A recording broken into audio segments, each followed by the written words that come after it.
Very cool. How are you guys doing? Where are you guys talking to me from? I'm in California, Sacramento. Okay, I'm in Cincinnati, Ohio. nice. Well, I'm in Portland, Maine. Okay, so Right we're on. all over the place. All over the Hey, map. are Yeah. those the AKG Mark IIs you've got on, Ryan?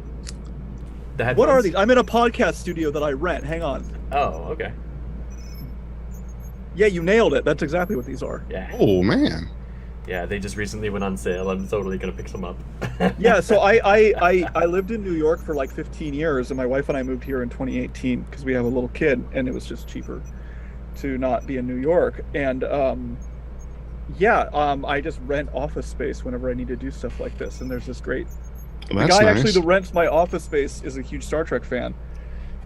So we were actually going to watch some with a buddy of mine. We're actually going to watch some Lower Decks for my birthday Very in a cool. couple days.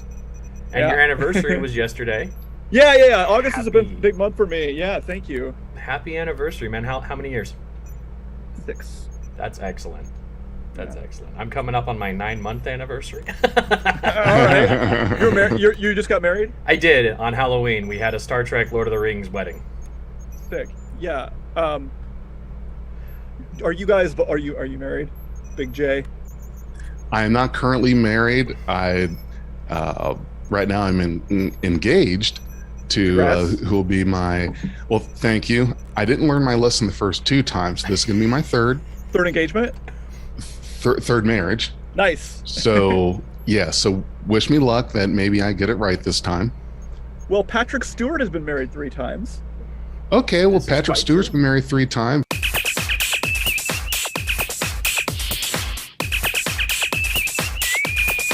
Red alert. Hey everybody, and welcome back to Beyond Trek Podcast. I'm your host, Dag. In the room with me, I've got Big J and special guest, author and journalist, Ryan Britt. Welcome to the show.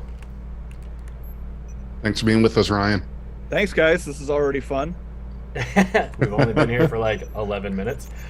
Yeah. We are here today to talk to Ryan about his latest book, Phasers on Stun, How the Making and Remaking of Star Trek Changed the World. If you've been following along with the podcast, you can know that, me and Jay are gigantic adherents to the lore of Trek. So you would definitely be surprised to know that there was a whole lot in this book that none of us knew, which is amazing. Because there was a lot of stuff in here. I'm like, oh yeah, you're going to talk about, Majel Barrett. You're going to talk about, the Cage and the cancellation and Lucille Ball and all that stuff. I was like, yeah, I expect to see that in there. But there was a whole lot in here I didn't know about, and I'm happy to have this book. And that's hard to have happen with us. What was one thing you didn't know? That shocks me. There is.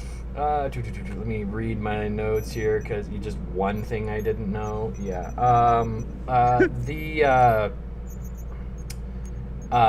Just the drama about Saavik. Oh, yeah. I knew the whole baby thing that was in the book. That was, obvious. But the way that you frame it in a sense of like, yeah, we just ditched Saavik as a baby mama and poof, we're done. And I was like, man, that framing, that goes there. The whole Nichelle Nichols starting up the NASA let's get people of color and women in here, that was something that was totally off my radar. There's a whole lot of book references in here I didn't even know were written, so now I have a backlog of books I need to get. You didn't know Yeah. about the NASA thing and name the shuttle Enterprise? I knew about the Enterprise, but I didn't know that Nichelle started like a recruitment drive and basically got on the board of like the National Space Institute. Was that Yep. what the name of the organization was? I didn't know about that, and now I'm just like, man, Oh. what an iconic person, man. At the You time of mentioned this- Saavik. Oh, sorry. I'm saying at the time of this recording, Nichelle has been passed for about a week, and it has definitely impacted the lore. But reading this book and seeing that is just, heartfelt love. It is, and I was just going to raise a little tidbit about Saavik for our listeners. It was originally intended for Saavik to be in Star Trek VI: The Undiscovered Country. Valeris was actually supposed to be Saavik, and I believe Gene Roddenberry, who's good at nixing good ideas, brought down the axe on that one as well. Well, Big J, you know what Robin Curtis told me, and this is in the book, is that it was actually Majel who brought down the axe. Yeah, is It that was. that's what Robin Curtis told me. The Robin Curtis thing, so Saavik, interviewing Robin Curtis, who played Saavik in Star Trek 3 and Star Trek 4, was one of the biggest revelations of the book. A lot of fans are probably like, why'd you spend so much time on Saavik in that one chapter?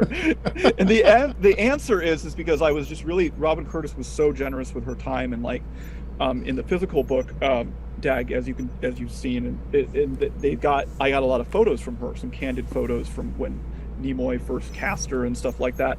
But yeah, she said that if it couldn't have, that Majel was like, if it's not going to be Kirstie Alley and it's not going to be Robin Curtis, it can't be Valeris. That's what Robin Curtis said. There are conflicting accounts of that, and even Robin Curtis sort of hedges on saying like, I don't really know what happened, but I do recall they did not want a third actress playing the same character. They didn't want a third Saavik, and then Kim Cattrall takes kind of credit for naming Valeris, which is also sort of interesting. And then Nick Meyer kind of like throws up his hands and like, what happened? And then Robin Curtis is like, well, I would have done it. She wanted to do it. She was like, I would have loved to have worked with Nick Meyer. Why didn't she do? Why didn't it? Because Majel, the Roddenberrys, as you say, Jay, like the Roddenberrys got involved and were like, it can't be Saavik. It'll be too much of a betrayal. It would have been the best. Like that would have just changed the entire scope of the movie and of that plot. Yeah, and the politics of that movie, it would have been spectacular. But it's just, that's frustrating, is you hear about these great ideas that have come and gone and been chopped by the Roddenberrys. I don't mean to turn this into like the Saavik show, but if she had done that, Saavik would have been like, Saavik would have been in the perfect place to be Valeris, because she had those the whole Star Trek 3 dealings with the Klingons. Her friend David dies, and the books go into like a burgeoning romance in them before David's dad's best friend bangs Saavik. But anyway, but there's deleted scenes from the Wrath of Khan that Meyer filmed that intended for David and Saavik to have a romance. Mm-hmm. And I say this in the book, but that what's so interesting about David and Saavik in particular, and Merrick Buttrick, who the great late actor who played David, is that they were really set up as the new Kirk and Spock in a way, right? But flipped, because Saavik was on the command track in the Wrath of Khan, and David was scientist. So it was inverted, and they were the next generation. Here's Spock's protege, and and she's kind of a hothead like Kirk, and here's Kirk's son, but he's like a scientist, and a little bit more distrusting of Starfleet. So Robin Curtis, told me in the book that not only did she negotiate for 3, 4, 5, and 6 when she was hired, but that as Dag mentioned before, they had intended, Harv Bennett told her, you have to visit the Vulcan obstetrician because Saavik's gonna have a baby, and she showed me the telegram of him saying that. Ooh. You know what I mean? So like, and that I mentioned that in the book, you know what I mean? And so like, they were intending for Saavik to have Spock's baby in 4, and they never filmed it, you know what I mean? But the only remaining evidence is that when she says, Spock David saved Spock. He saved us all. Yeah. Mm-hmm. Saved us all. Not, yeah. So I thought you should know. You know what I mean? And so that's the only remaining thing you get there. But yeah, I quote her in the book saying this, that they kicked her to the curb. Saavik just gets left on Vulcan, and that. But the funny thing is all of that is still there. There's nothing in canon that says Saavik didn't have Spock's baby. Right. True. Right. And there is nothing that says that Spock didn't then later go back and raise. True. Right. Yeah. I mean, there's a lot. They just kind of act like it never happened. Nothing ever happened. And well, and they act like it never happened, but they don't explicitly say it didn't happen. They don't explicitly say it did happen. There's room for it to have happened. And if you look at the larger context of things, like, Spock isn't necessarily abandoning Saavik on Vulcan to have that child. He's got to race back to Earth and face trial and give testimony in defense of his friends who are about to lose their careers. That's... Well, yeah, and I say this in the book too, but there's Picard went to the wedding of Sarek's son. He says that in The Next Generation, and then a novel later sort of said that, well, that was Saavik and Spock. Oh, so maybe, nice. So maybe Spock Which son? Well, I don't think. Well, did Saavik come back? No. Saavik come back. Nope. So much missed opportunity. Back in time and go to Saavik's Oh wedding. man, that's So not much missed unreasonable too. That's not Picard unreasonable. totally could have traveled back in time and attended the wedding, because time travel is just one of those things you do. Picard's time traveled in the 21st century twice now. Yeah. There's Picard in 2024 and Picard in 2063. He could have left You're right. He could have left a text message for himself in 2024 that his past self would pick up in 2063. I mean, how many Kirks and Spocks are there in the 20th century? Oh, Jesus. If we want to go with Let's not. fourth dimensional time jumping, it's a little bit wow. I'm building a PowerPoint right now to explain to a lot of people who are getting introduced into how many datas are there? Yeah. Oh Yeah. God. Yeah, that's too much. Yeah. And I thought it was bad with how they kept trying to bring back Eobard Thawne in The Flash. If you ever watched that show. Yeah, no, Jesus you're right. Christ. Yeah. It's like, or I was gonna say like Doctor Who or something like that. Like, how many captains? Yeah, how many times can you do this? So, Ryan, you are all over the place in pop culture. You seem to have taken a special delight in, superhero fandom, science fiction fandom. You're on tour. You're on the Geek podcast. What's the one behind the Geek? Den of Geek. That's it. Well, I'm on the website. I write for Den. You write for Den of Geek. Yeah, and Inverse. Ooh. Yeah. I started at Tor. Yeah, but Inverse and Den of Geek is my big gigs. Yeah. Yeah, you're just like embedded in the lore of all of these things. Where does Ryan come from, and how did he get involved in being a writer? Yeah, so the short answer is, like many people that fall into writing nonfiction, I never thought I wanted to be a nonfiction writer, right? Like I always thought I wanted to be a fiction writer. So the short answer is, when I was 23, I moved to New York to become a writer, from Phoenix, Arizona, Tatooine, Vulcan, Arrakis, take your pick. But I moved from Phoenix, where I'm from, to New York to become a writer, and I immediately started doing story slams at the Moth, which now the Moth is like this big nonfiction podcast where people do stories, and it's very famous, but at the time it wasn't. And I just found that I could do personal essays on stage, and it really prompted me to write. And then from there, I just started writing a lot of nonfiction. I started getting nonfiction published, started doing personal essays. And then I kind of parlayed that into writing for, you mentioned the publishing blog, Tor.com, TOR, which is part of Tor Books. And I kind of was cut loose blogging about science fiction back in 2010. And I did that for a long time. I was a staff writer there. And then that kind of just led to doing more criticism, movie reviews, TV reviews.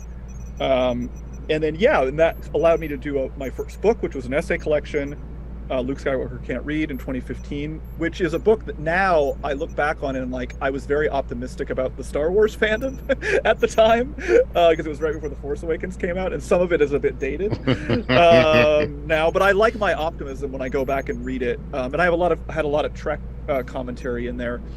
And then when by the time Discovery was getting going in 2016, like we were hearing about it, I had been doing a lot of essays on science fiction and fantasy for different places, and I had been hired at Inverse as a staff writer, and so I was doing a lot of really early journalism for both them and for Den of Geek. Like the second Nicholas Meyer was hired by Brian Fuller for Star Trek Discovery. People forget that happened. Yeah. It happened.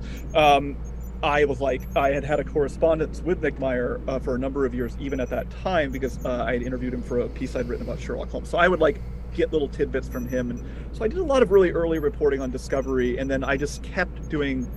I became a little bit more serious about Star Trek journalism after 2017, because I was it was almost like at the time that Discovery aired, there was so much controversy about it by the time it came out, that there was almost this thing within geek media, and I don't want to name names, but there was almost this thing with colleagues I knew at other publications that they were just already ready to hate it.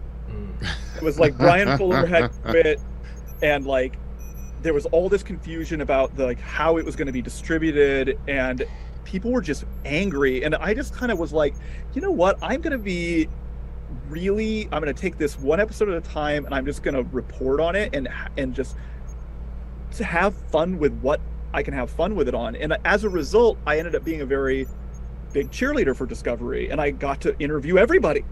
You know what I mean? And so then that kind of just kept going. And as Discovery kind of got better and better and better, like, I was just so glad to have been there at the beginning. I was just talking to Rainn Wilson the other day, and I was like, Rainn Wilson was like my first Discovery interview, when he played Harry Mudd. And so yeah, I don't know. I think that and then sort of like now the fandom is sort of like, that was only 5 years ago. You know what I mean? It was hard to believe now that we only had the one new Star Trek show at that time. Yeah. And now it's like, so that's just been nice, because it's just created more work for me at those kinds of publications where I can kind of be the Star Trek guy. Yeah. And yeah, being the Star Trek guy then kind of led me to be like, oh shit, I want to do something else with there's a lot you don't get to use, when you write online articles. So then I was like, I'd like to do, something bigger. You were led to the book. Yeah. You were talking about the hate of Star Trek Discovery before it even aired. I'm wondering where that series ranks among all the Star Trek series that were thoroughly disliked before they even aired. I would have to say that one seems like it was kind of up there. Now, when TNG was going to come out, I was 10, and I do remember that there was, excuse me, a whole lot about, well, it's not Kirk and Spock and McCoy. I'm not watching it. This is bad. And really, every series has had dislike before even coming on TV, and I seem to it seems like Discovery is probably the most hated unaired or before airing Star Trek series. Maybe. I think that you're right, Jay. I talked to Jonathan Frakes. I've talked to him many times, but in 2018, people forget that Jonathan Frakes directed the first Discovery Mirror Universe episode. Yep. Right, like after they came back from the mid-season break and then they were in the Mirror Universe, that was Jonathan Frakes that directed that episode. So I remember talking to Frakes about this in 2018, and this is in the book, is that he's like, yeah, I could see what was happening to them, the Disco cast, is what happened to us, meaning the Next Generation cast. So I think that you're right. And yeah, in the last chapter of my book, I get into all the cycle of backlashes, right? That like go, and how they kind of eventually sort of go away. But yeah, I think that what I always say is that you don't find this as much with UK Trek fans, because at that time, Discovery was on Netflix. And Discovery was on Netflix for a while. You know what I mean? It's only been kind of recently that the Paramount Plus thing kind of disrupted that, and then all the European fans got kind of screwed.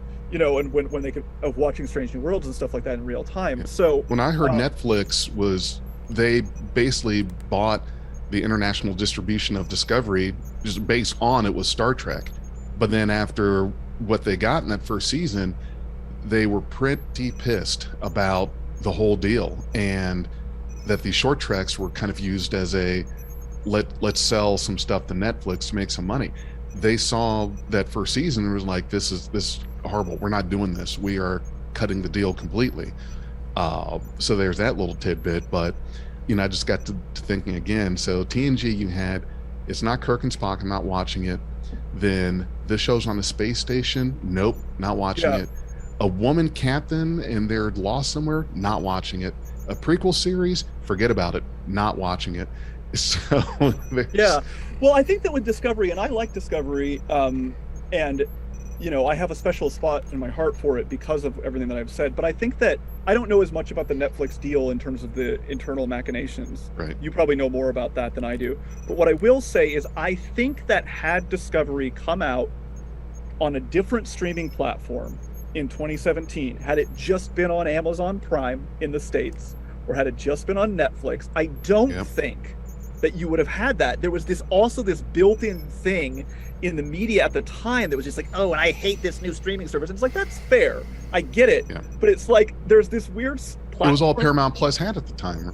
Well, it was CBS All Access then, yeah. Right. Oh, that's right. Yep. But my point is that there's a platform bias that is like really pervasive and weird. Because I'm like, well, whatever. Like, if suddenly, like, all the Marvel shows suddenly jumped ship and there became a new Marvel's only streaming service, everybody would pay for it. It's fine. Yep. You know what I mean? But for some reason, there was something that was really nasty. And I think it was just kind of like, it was almost like a trend. It was like, oh, well, that's too much. It's like the price of a latte. Like, what's the deal? You know, so I think that like, and now Paramount Plus is kind of good. You know what I mean? Like now they've got a lot of stuff, you know, that's not just Trek. So I don't know. I just think that there was something really nasty in the media at that time.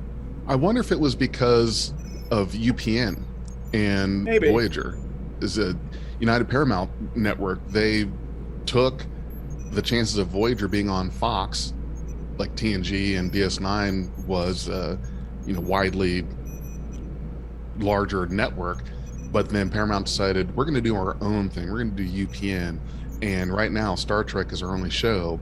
Then we're going to add wrestling and all this other ridiculous crap. So I'm thinking it might have been something like that, because it started out as on a comedy about Abe Lincoln's Black Butler, things like that on UPN. And don't forget about MacGyver and Q. Come on, who can forget Legend? Oh yeah, that's right. So I wonder if that was, and you're right, it's the whole thing about every freaking company has their own streaming service now. We have done full circle back to what it was when we had cable, and the reason we cut the cord. Now we're back. Any show like this show, I have to pay for Hulu, but I like this show, I have to pay for Amazon Prime. Oh, I want to see this show, now I've got to get Netflix.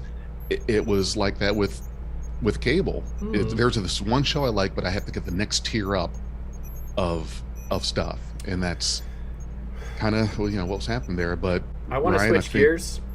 Yeah. I want to switch gears. Ryan, the ultimate question, are you a Trekkie or a Trekker?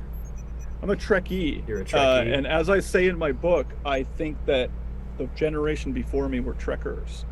Because those were the people, there's a lot of quotes in my book about this. In the chapter, The Trouble with Trekkies, is about, the pioneers, the Jacqueline Lickenbergs, Deborah Langston, the people that were there and organized the first conventions in 72, 73, 74, 75, 76. They felt that Trekkies was was pejorative, right? Mm-hmm. And for their generation, it was.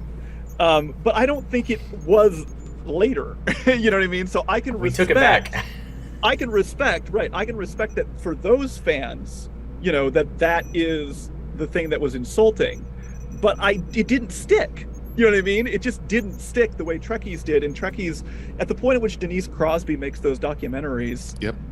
I think it's kind of like, it's Trekkies. You know what I mean?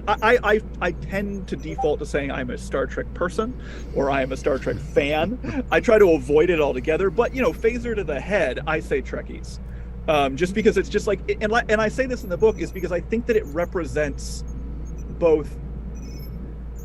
We talk a lot about how important Star Trek is, and how socially it's important. But something I really tried to do in the book is also be like, that's Star Trek's cultural relevance is why it's important, but it's not necessarily why it's popular. It's popular because it's fun and it's cool, and it is extremely influential on the cool aspects of other science fiction. So Trekkies, to me, captures the fun in a way that Trekkers doesn't. And again, this is all in the book, but that's my personal take. But at the same time, I'm like, people are like, don't call me a Trekkie. I totally get it. Trekker seems like maybe, I don't want to say hardcore, because there's certainly hardcore fans that are Trekkies, but you're right. It seems like Trekker is more of that generation behind us. And what was because to get it started off, you had to go pretty hard in the paint to get Star Trek to be, you had to take it seriously.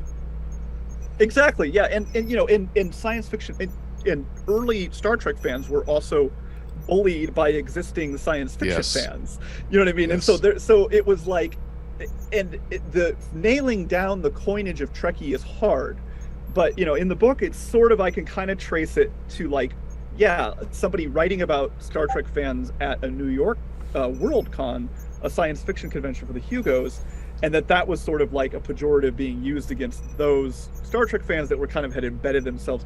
So because of that, they made their own conventions. They were just kind of like, and I have a lot of fans of that generation quoted in the book talking about that. And so I think that that's part of it. You know what I mean? Is that Yep. yeah, but like I thought it was cool. For me, when I was like a kid, I liked saying that I was a Trekkie. But yeah, Jay, I'm like your age. You know what I mean? I was like 7 when TNG came out. So like for me, it was like Trekkie. Yeah, that's what we call ourselves. We were okay with Trekkie. Ryan, you in this book, you pour what I feel to be a lot of love on highlighting and spotlighting the ethnic, cultural, and even the LGBTQ plus contributions of Star Trek. In your research, just in general, and also in focusing and preparing and writing this book, were there things about those paradigms that, sort of, I may have to clarify how I want to ask the question, but like these are technically today the paradigms that a lot of people would call the woke. And I'm just wondering, like, did your preparation for this book make you feel more woke? Well, the way I'll answer that question is that the chapter called "The Pride of Starfleet," which is about the history of LGBTQ plus representation in the Trek franchise, was both the most rewarding chapter to write and the most challenging and heartbreaking chapter to write, because that research, and you can actually tell when you look in the references in the back of the book of just like how much background research went into that. It wasn't just like finding existing interviews that were easy to track down, or existing Star Trek books, or interviewing primary sources, which I also did for that chapter. It was also about finding many articles and op-eds from 10, 20 years ago to sort of trace exactly how much the franchise kind of failed the queer Star Trek fans kind of prior to Discovery, and then even in the Discovery era, like how that was kind of mismanaged and misperceived. So, and then the other thing is that I had some friends and fans in the community that did sensitivity and authenticity reads on the book, on both the stuff about LGBTQ plus representation, but also about Black representation in the 60s. So I had colleagues that basically gave me really honest feedback about, this comes across this way, this isn't quite right, I don't think that an LGBTQ plus reader will respond to this, you might want to think about revising this, those kinds of things. And that's part of writing any book with a major publisher, is that you take those steps. But with this book, my editor and I were really serious about taking extra steps there. So I would say that I believed that through the lens of Star Trek, I was a certain degree of aware or woke or whatever you want to say about some of these sensitive issues. But after collaborating with some folks that, these people are paid, right. You know what I mean? It's not like they're doing this for free, it's a job, they're hired to do it. So I felt, just more aware and more in touch with those things that I perhaps wouldn't have been had I written an article by myself and had one person edit it, you know what I mean? Because it was a longer process and we took more time. So, and I would say that chapter in particular was, it was the most painful. It was the one where I didn't really joke around as much because it was probably the most serious chapter. That in chapter 4, which is about Nichelle and George in the 60s. And so it was important, that's chapter 3. It was important to get all that right. But yeah, I mean, I always knew that there was some paradoxes with representation in Star Trek, where it's both great and right, sometimes not so great. Right. Well, you've had the ability to interview a massive amount of people for this, and talking to them and trying to get those perspectives in a book written in a way that's going to connect with people. I just, as a compliment, I think you did a hell of a job. Like, I breezed through the book. I felt like an old friend was just yapping at me over drinks. It was a really easy read. No, that's a great compliment. Something that I love. My favorite thing is when people that don't like anything about Star Trek. A friend of mine was like, "I really don't like Star Trek, but reading the book makes me feel like I'm hanging out with you." And I was like, "Well, that's mission accomplished. Like, if you don't like Star Trek, maybe you will understand it more. Yeah, I mean, the whole goal, I appreciate that, Dag. The whole goal with the book was to do something that people like you and Jay would say, okay, I learned something, or I got a new perspective on something, or I have something new to talk about with Trek, but even though you both know it backwards and forwards. But also to, like, yeah, hand the book to, like, you know, your friend or your relative who doesn't know anything. My editor at Penguin, Jill Schwartzman, was like, look, I've seen a handful of episodes. You need to sell this to me. You know, you need to make this make sense to me. Yeah. And that was a really good challenge, because then it wasn't like, I knew that if there was anything that wasn't making sense, that Jill would be like, I don't know who this is. You need to explain this. And I'm like, if you can't explain Star Trek, you know, in 400 pages to somebody who's never seen Star Trek, then maybe Star Trek doesn't deserve to be explained. You know, That's difficult. Yeah. So, but it's hard. But I was like, yeah. And so, like, I've said this before, but like one book that I really liked that came out in 2017 was called Dreaming the Beatles by Rob Sheffield. And I was like, why does the world need another book about the Beatles, right? But I love Rob. He's a great critic. He writes for Rolling Stone, and I loved his other books, and I just thought it was just a fantastic book. And I was like, this is why, because he made it relevant again. And so I don't know if I pulled that off with my Trek book. I hope I did, but I was inspired by books like that, where you just go, okay, here's a new, and you know, a lot of that, we were talking about previous generations, is that we're all about the same age. We're kind of what Frakes would call the real next generation. Right. And he said that to me on multiple occasions. Like, yeah, you were the next generation, literally, because you were kids who watched the next generation. Mike McMahon, who's the showrunner of Lower Decks, he's like that. He's our age. Yeah. Right. And so, not that there's anything wrong with being older or younger or anything like that, but I just think that up until now, most Trek books that are history books have been written by people in previous generations. They're older. You know, I'm friends with those guys, Mark Altman, Ed Gross, Mark Cushman, who wrote These Were the Voyages books I interviewed for this book. Those guys were all like OG, right? Like, they were there. Yeah. They remember the 70s. And I was like, well, I wasn't born in the 70s. Right. I was born in 81. You know what I mean? So, like, I wasn't alive, you know? And so I think that for us, you know, I think that was something that was important for me, is that I'm 40, but I'm still significantly younger than the people that have written the previous Star Trek history books. Oh, yeah. And so I thought that was, and also I like the new shows, and you don't always find that with some of the older fans. And I thought it was important to say the new shows exist; they're part of this. You know what I mean? And so yeah, that was the accessibility came probably from a generational thing, a little bit. And even when I talked to Michael Chabon, you know, who I've talked to a couple times, who's, you know, brilliant novelist, who was the co-creator of Picard and was showrunner for Picard season 1, I kind of talked to him about how, do you think that Star Trek is always kind of critiquing its previous generation and its new iterations? And he was kind of like, yeah, we didn't intend that, but I see what you mean. You know what I mean? Because he was kind of like, you know, he was a fan who went to conventions in the 70s. So, you know, like, he's like, yeah, he's like, I can see why you would have that take. And I think you see that with Lower Decks with Mike McMahon, and to an extent with, like, people like Henry Alonzo Meyer, who's the showrunner for Strange New Worlds. They're kind of like in between, and they're making, I think, a show for, you know, with a slightly younger sensibility. Right on, right on. In regards to Phasers on Stun, was there anything that you had to leave out that you're upset about? Yeah, I did a long interview. You guys ever read Starlog magazine when you were kids? Yeah, of course. Yes, yeah, I did. So, yeah, Love so I did a long interview with Carrie O'Quinn, who was the founder of Starlog, because Starlog was founded as a Star Trek magazine. Yep. And it came out in '76, before Star Wars, and that was interesting to me, because it was a mainstream publication that was a magazine that was, like, sold alongside other magazines, and it was sort of demonstrative of the power of Star Trek fandom in magazines. But it just got a little too in the weeds for the book.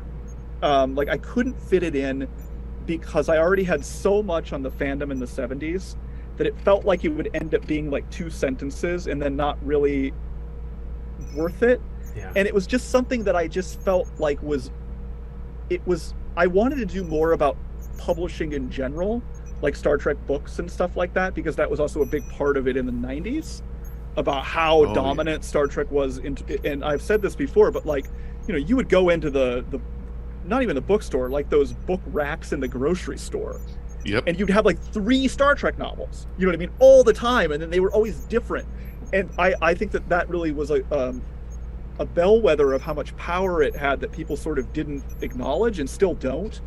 It's like today, people act like Star Trek's behind the 8 ball, like with, San Diego Comic-Con. It's like Star Trek's always kind of playing second fiddle to Marvel and Star Wars or whatever, and it's always kind of like, yeah, but the 90s, it was like literally, that was it. That was the golden age. That was it. You know what I mean? You didn't have tons The of Star Wars. toys, Yeah. the comics. Right. You didn't, and Star Wars didn't really get into that renaissance until like 96, 97, like in the special edition era. But it was like, yeah, in like the early to mid 90s, it was Star Trek dominating whatever represented science. There were no Star Wars conventions in the 90s, right? They were Star Trek conventions. Yeah. And sometimes people that were like on Highlander would also join the convention or whatever, Sequest or whatever else was on, right? And be like, oh, we also have someone from Sliders here. You know what I mean? I went to War those of the conventions. World. Sequence.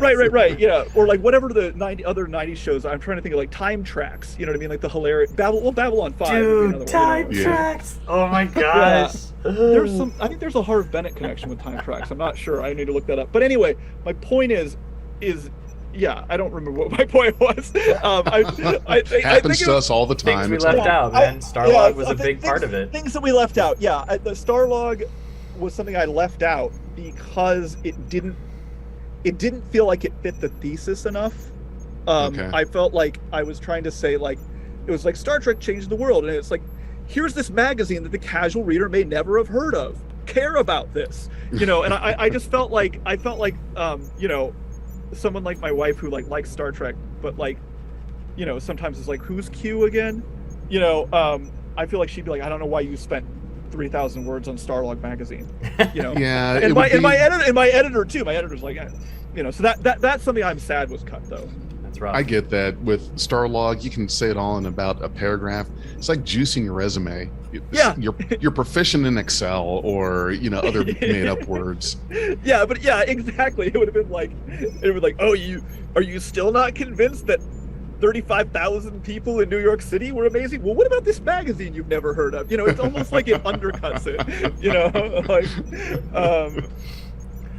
Only 1,000 people went to San Diego Comic-Con in 1970, but 4,000 went to the Star Trek convention, and also a magazine you've never heard of. Yeah, so you can't.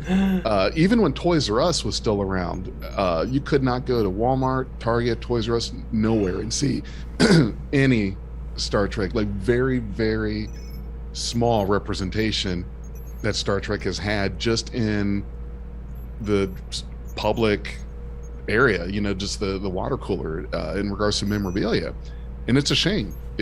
It really is. So. And now I have a gold Romulan warbird. Ooh, you got a Dederadex. Where'd you get that? Just thinking about memorabilia and stuff like that. I did not actually place that there for this podcast. No, I did not. I'm not home, so I would show you a lot of my stuff, but I still have my Picard, my Playmates Picard, and Geordi, and Mm-hmm. I've got a tote. I've got a tote about 8 feet away from me that has all of my props for the Star Trek role-playing game that occasionally gets streamed. And I've got tricorders and phasers and everything from those eras. You're talking about the new role-playing game, Star Trek Adventures? Yeah. I wrote a little tiny bit for Star Trek Adventures. Oh. I did a little tiny bit in the Alpha Quadrant source book. Yeah. I got to write like a log and like Tuvok writing Janeway. That's so cool. The money was not great, but I really enjoyed it. I mean, Modifius is on the lower end of things. It was great. It was great. But I did a thing where like Ro, after she's joined the Maquis, is like telling Chakotay not to trust Tuvok. Because she thinks he's an undercover spy, which of course he is. Of course she would know. She can detect the Federation. Because Ro was ex-Starfleet as well, right? So Ro would be hip to that. We can smell our own. Yeah. I think it's like don't trust that Vulcan Chakotay. I don't know what I did. But Ryan originally wanted her as the Bajoran that was on DS9. Oh yeah. Yeah. Ryan, I remember reading about that in Starlog. I've got I've got a question of favorites for you. I know we're running short on time, and we'll do shout-outs in just a minute. We can go to 3. It's okay. 3 o'clock.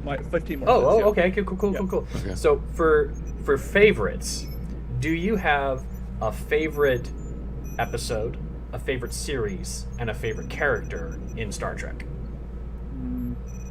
Picking a favorite episode is so hard. We're It's gonna take almost the like next you want 15 minutes to figure this out. No, yeah, no, Yeah, I it know. would. You almost want to pick it from each show, but that's difficult. I'll start with saying that I think that Spock's my favorite character. He just is. I think Spock contains so many multitudes of different human experiences. He's representative of so many different human conflicts and things that people go through, which is great because he's half human. He's not completely human. I love that you like Sherlock Holmes. I love that he can be played by different people in a way that works, in a way that I don't know if it works with other Star Trek characters. Mhm. You know what I mean? I don't know if Data could be played by anybody else. If I No. think about that, Yeah, But- but it hasn't happened who yet. knows? At the same time, like I interviewed Brent Spiner last year, and he was like pitching like Daniel Craig to play young Patrick Stewart, and then you look at pictures of Patrick Stewart with a little bit of hair, and you're like, oh yeah, actually Yeah. that would work. Well, That would I've actually seen be fine. I've seen They've already- mock-ups of they've Tom already tried Hiddleston as Data, and Oh, Tom Hiddleston yeah. as Data. Okay. It kind of works, yeah. Well, and it's Yeah, also like if okay. they were like, we're gonna bring back Tom Hardy and do a 2350 Stargate. He's going to be like, nope, no. But I would watch the shit out of that. Like, if I know, I would too, Tom but he Hardy would not. back as Picard. Yeah, no, he would never do it. Of course. Hard We pass. promise no makeup and no skin-tight vinyl bug suit. But I mean, he would be so.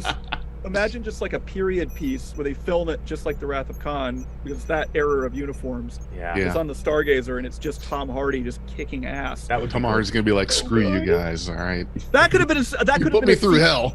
That could have been a season of Picard. Picard season, middle season. It's just Tom Hardy. See, and in season one, they teased some Stargazer stuff in season one, and it would have been Yeah. neat to see some flashbacks. Yeah, and in season 2 they teased it too. Yeah. Anyway, well, I think that my favorite episode, I'm gonna go ahead and say, I've said this before, but in the original series is A Taste of Armageddon, and that's the one where they roll up on the planet where the computers fight their wars The for War them. Games one. Yeah, And we just I love that randomly kill the populace. I just love that one. I love how it's like, I love the irony that Kirk uses on them. Like, I'm going to show you how much of a barbarian I can be, you know? Yeah. And then that speech at the end is so famous, where he's talking about how we don't have to kill today. And I don't know if you guys like For All Mankind, the Apple show. I have to see it's that the- show so bad. Well, it's Ron Moore. It's Ron Moore. Deep Yeah. Space Nine, Battlestar Galactica. Yeah, it's yeah. Ron Moore. I haven't heard But of there's a character. It's an alternate history astronaut show. Okay. But there's a character played by Chris Marshall named Daniel Poole, and she becomes the first. In this alternate timeline, she becomes the first black woman in space. it. Hmm. And she quotes from A Taste of Armageddon. Oh. And because in the context of the show, it's like it's an alternate 80s, and so she's a Star Trek fan within the context of that. And Okay. I remember talking to Ron Moore about that, and he was like, I didn't put that. He's like, I put a lot of Star Trek references in the show. I didn't put that one in. The other writers put that one in. But I just love how much that episode embodies so much of what Star Trek is about. Is there's a lot of conflict. There's a lot of drama, and there's a lot of philosophy, and there's a really kind of like out there sci-fi idea that is sort of crammed into 45 minutes, and I just love it. It's just fantastic. So that would be it. And then show, yeah, I am just gonna say right now, just because I've seen a big chunk of Lower Decks season 3. I'm just gonna say Lower Decks. Oh, man. I just love Lucky. Lower Decks. I'm right so now. jealous, man. That's such a great gig. Yes. I can't. All I'll say Sign is, me up. Here's all I'll say, and this is something that. Mike Spoiler McMahon- alert. This is not a spoiler. This has been said at San Diego by the cast, by the creator and showrunner Mike McMahon. The Deep Space Nine episode is real. It is a real Deep Space Nine episode. It is not just flying around the station. It is a Deep Space Nine episode. Ooh. Yeah, So they that's couldn't- all I'll say. They can't tease us with Tarak Nor, and I mean just the method that McMahon puts into the promos. You just know if he teases a little bit, you're gonna get a lot. it's a great season. Pop quiz. Do you know how to tell it when it's Terok Nor? How? I don't know. It's tilted. Oh yeah. Tilted. When Or it's by Bajor, right? It would be in orbit of Bajor. Yeah. Yeah. Right. Yeah. Well, anyway, but yeah. no, I'm thinking Empok Nor. There I'm you sorry. go. I'm sorry. Yeah. Empok Nor's that's the crap. yeah. That's the tilted designers one. of Empok Nor were like, all right, Terok Nor, Empok Nor. Just tilt it. And the Legates were just like, 32 yes, 32 degrees. This is very good. Thank you. Thank you. Yes, very good. All right, Big J screwed up. Sorry. Yeah. God dang it. Ryan, what are you doing soon? I hear you're going to be at New York Comic Con. Yeah, I'm gonna go to New York Comic Con. I'm not exactly sure what I'm doing. I have some panels on submission. I'm buddies with Chase Masterson. She blurred my Nice. book. She did a really lovely interview. Her organization DS9. is so great. Pop Culture Hero Coalition. Yeah. Chase works on bullying prevention with kids by using pop culture stories, including Trek. So I'm hoping to do something with Chase. We're buddies. We used to do a Discovery podcast together. And hoping to talk about my book a little bit. I lived in New York for a long time, so it's kind of home turf for me. I love New York Comic Con. It's so much fun. So I'm in October planning to be at New York Comic Con doing stuff with my book. I'm working on a book about Dune right now. That's really challenging. It's very same tone as the Trek book, as Phasers on Stun. It's called The Spice Must Flow. The Journey of Dune comes out next fall if I hit all my deadlines. That's like it's if the Star Trek book was about change and radical revision, then the Dune book is about contradictions. And sort of like how contradictions and like can fuel like a sort of like, and also about something that is both extremely underground but also extremely mainstream at the same time, which Trek has a little bit of as well. So the research for that is very different than the Trek book. Well, there's now 3 cinematic interpretations of Dune? 4 if you count the second miniseries on the Sci-Fi Channel, Children. Yeah, there's a miniseries. See, that's the one I am counting. So what am I missing? I've got the '80s one with Patrick Stewart, the Sci-Fi Channel one, and Kyle MacLachlan that just came out. There's last two. There's 2 Sci-Fi Channel ones. That's the thing. Oh. There's a 2000 miniseries that's just Dune with Alec Newman. Alec Newman, who played a genetically engineered Superman on one of the Star Trek Augments. Enterprise. Yes, Alec Newman played Paul Atreides. I just talked to Alec Newman for like an hour last week, and he loves Star Trek. I was talking to him about Dune and for my book, and we were talking a lot about. And then he did Enterprise right after Children of Dune. Which was in 2003, so then he would have filmed Enterprise, that was an 2005 episode. Right. But yeah, he was talking about how he still talks to Brent Spiner, and how he's like, I would do Star Trek again in a second. I've got a question for you. And this is probably just me being stupid, but how is Dune so popular? The way you talk about it seems like you're going to spend time writing a book about it. You spend time writing a book about Star Trek, but there is such a large volume of Star Trek to talk about. And for me, it seems like with Dune, we've got 2 movies and 2 sci-fi series, limited run series. I don't see how that stacks up. It doesn't stack up. It's not the same. It's much smaller. So I think writing about Star Trek is like writing about the Beatles.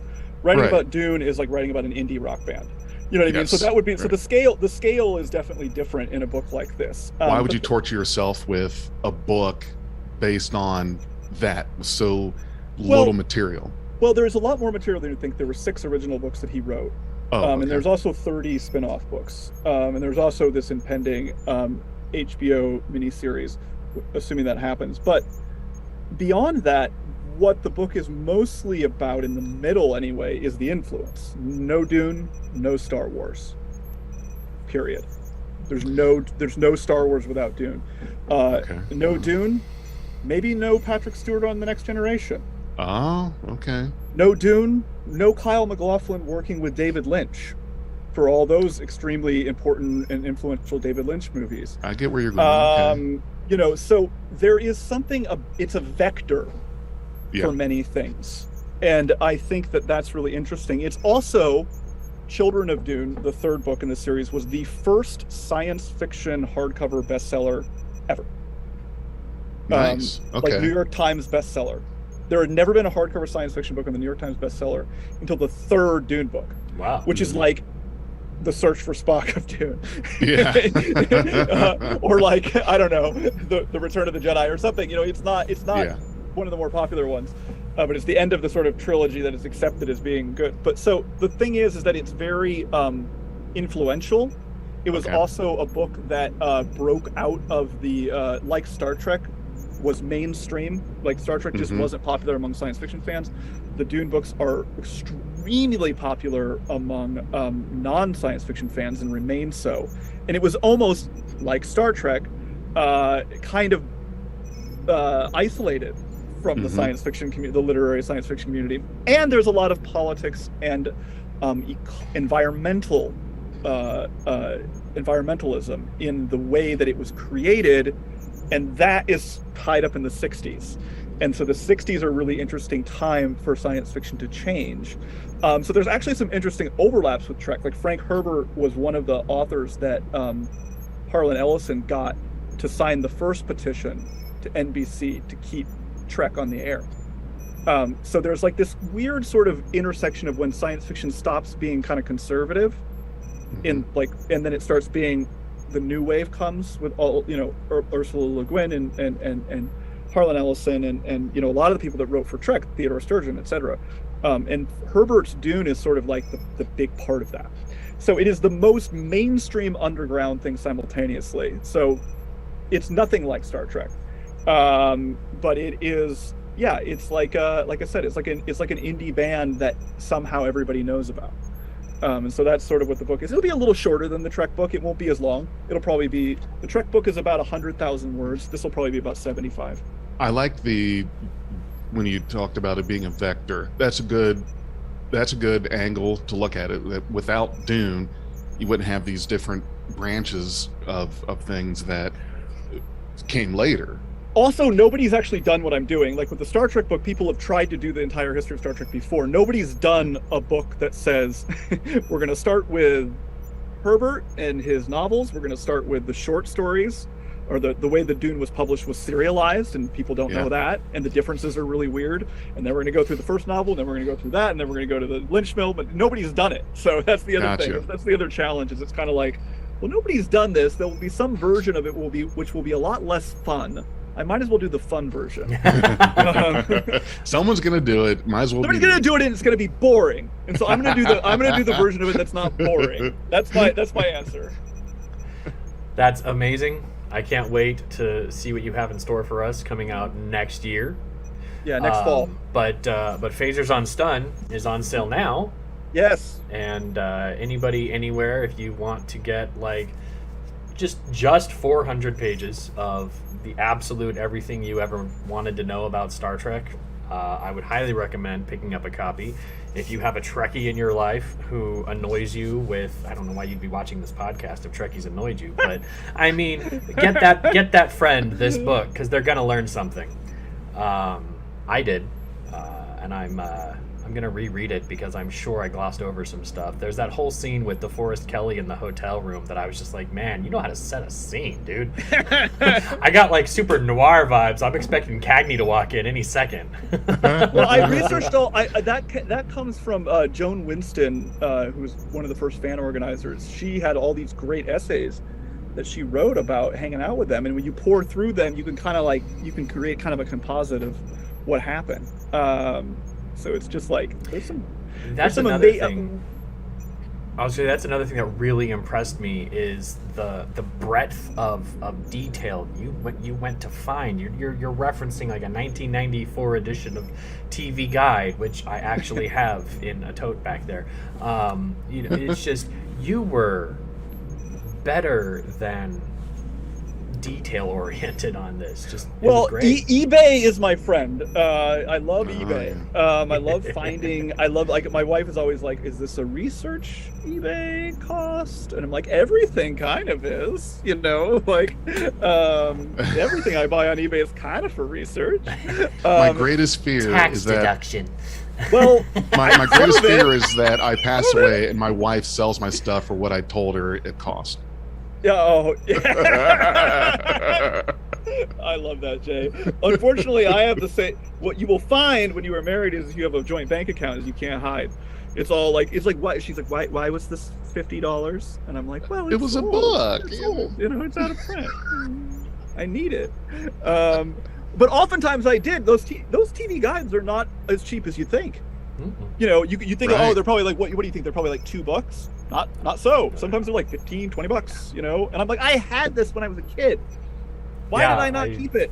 I've got Yeah. You know, there was a series that was like the 4 issues that were for the same week but had the different shows. I've got all 4 of those.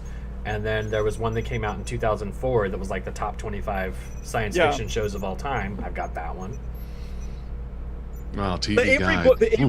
The Avery Brooks interview that I use a little bit of was from a TV guide.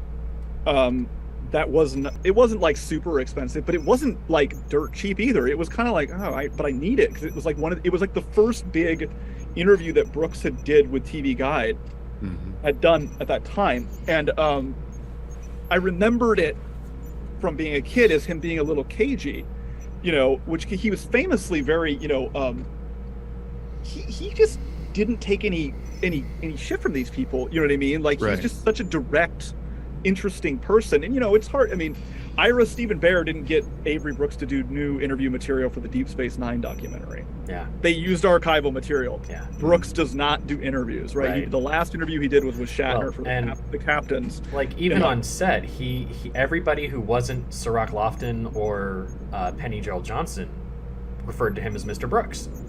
Right. So, but my point is that if you want some of that stuff, and you know, Avery Brooks is alive, but you're not going to get a new interview with him.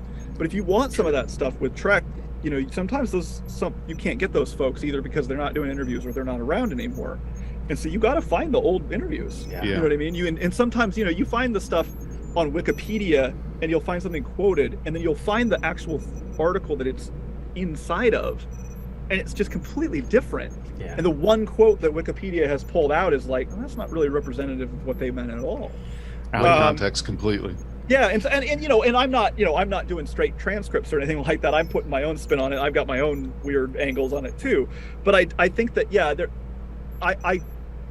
I'm in this process with Dune right now of like calling research libraries and having them scan letters and stuff like that, and being like, oh, that's where that quote comes from. Oh, that's weird. It's just completely out of context on this other article, and then millions of books quote it over and over and over again. You know what I mean? This is true of musicians and stuff like too. You read, you know, interviews with Tupac or John Lennon, and it'll be like the one thing gets quoted over and over again, but then you read the original interview and you're like, this is way better. You know, so that's why the research process is fun in that way, but it can be a hall of mirrors. You know what I mean? Because you could be like, well, I could use all of this. Yeah. But you can't. You know, you got to figure out what you're going to use. But yeah, I love getting. It's a thrill when you buy something on eBay that's like really not rare, but like rare to you, and you're like, oh, now I've got it. Oh man, you got to check out, and this is not a promo. I'm not paid for that by these people, but you got to check out shopgoodwill.com Star Trek stuff. Really? I have a favorite section that goes for pages of just people throwing up like, here's my gold-plated Eagle Moss Enterprise. You know, somebody turned this in. You just, because it's Goodwill people, they're not going to do the intensive research. Like right now, there's a case of gold badges from the series that's on there. Wow. It's like on Goodwill? It's like $150 right now, but that's it. And it's I just, gotta see You don't know what you got. people don't know what they got. have, or they get rid of it because they move and they really don't need it. But to somebody else, it's just I have to have. I have to get going in a second. But do you guys remember the Circle K Deep Space Nine cups that No. were from the comics? No, that's amazing. Do you Maybe it have was one? 7-Eleven. No, I don't. So Malibu Comics, which was, I think it was an independent comic publisher at the time. For some reason, Deep Space Nine comics were not published by DC initially, even though DC had the Trek license at the time. Right. Deep Space Nine was published by Malibu Comics, and they had these great artwork of like all the cast and stuff like that from season 1. This is like season 1 Deep Space Nine. So like, and there was these really big Slurpee cups that came out, and it was either 7-Eleven or Circle K. Anyway, they're really expensive on eBay. my sister and I had all of them. There was like 4 cups. They were really great. They were just like really beautiful artwork of like just the whole crew, and like, you know, one was like a casting, one was like close-ups of the faces of like Cisco and Dax, and those were great. I wish I still had those. That's I awesome. know I had to see it because this was 90s and Star Trek was everywhere. It was like 93. It was like right when it came out. It was like right when Yeah. Deep Space Nine came I out. mean- I remember I was still riding my bike. You know what I mean? To like go to like, I got to get the new Deep Space Nine cup. The generation you're- these You're days, like, literally what's a life? talking about this Malibu poster that I have Yeah, yeah, yeah. conveniently on my desk from the first episode. But yeah, but that's the style of artwork. Yeah. Yeah, from that era. Totally not scripted. And then by '96, Marvel was doing the comics, which is just Right. bananas. And those comics are really. I talked to one of the writers, Chris Cooper, in the book about that. But yeah, Ryan, thank you so much for meeting with us thank you. today. Really appreciate your time. Do you have any socials that you want to shout out? People want to ask questions? sure. Twitter is probably the easiest way to find me. That's like where all my professional stuff goes. So just Ryan C Britt on Twitter, 2 T's. Same thing on Instagram. I'm Ryan.Britt on Instagram. But yeah, Twitter's the best way. Right That's on. where I put all my articles and interviews and stuff. Right on. And for those of you listeners, you can always find us at Beyond Trek Pod on Twitter. I'm at Trek Nexus. And thank you so much, Ryan, for joining us, for the audience for being here, and for always going boldly with Beyond Trek Podcast. Hey, everybody. I just wanted to give a quick shout out to our Patreon and Anchor supporters, to S. Tam and Nora Hickson. Thank you so much for being a part of Beyond Trek Podcast. We are Beyond Trek Podcast. Lower your inhibitions and surrender your ears. We will add inspirational and hilarious Trek content to your day. Your attention will adapt to subscribe to us. Resistance is futile.